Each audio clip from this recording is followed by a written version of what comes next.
Now to the latest on Russia's war on Ukraine. After a number of setbacks, Russia has appointed a new war commander. It is 60-year-old General Alexander Dvornikov, said to be an experienced Russian leader with a record of brutality against civilians in Syria and other countries. And Russia has been accused of committing war crimes, but what does that term really mean? Lydia Spar spoke to a local military expert for insight. Good evening, Lydia. And good evening, Lena. And it is a little complicated. I spoke with an expert in war and combat, and he says getting someone convicted of war crimes is harder than you think.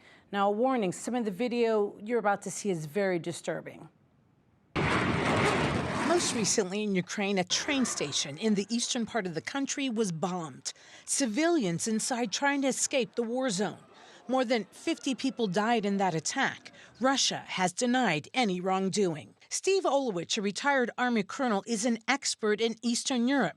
And on the surface, he says, it does appear Russia is committing war crimes. It could be considered a war crime, and it probably is if the Russians did actually attack a civilian center knowingly. Oluic says attacking these sites are war crimes. Hospitals, religious buildings, refugee centers, anything where there's a high portion of civilians.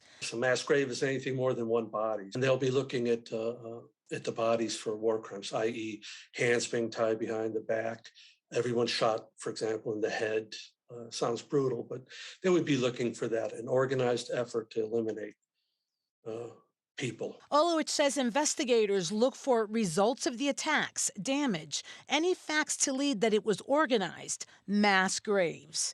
In Bucha, satellite images showed mass graves. Investigators are there now retrieving the deceased and identifying the bodies. On the streets, there are bodies with hands tied behind their backs, killed execution style. Who does the investigations? The first people on the scene would be the UN. To record what's there. But here's the tricky part. The Ukrainian forces are not alone. When you have videos of civilians training on weapons and making statements that they're going to fight to the death or throwing fire bombs, that's the issue. Are they combatants or, enemy fighters, or are they civilians?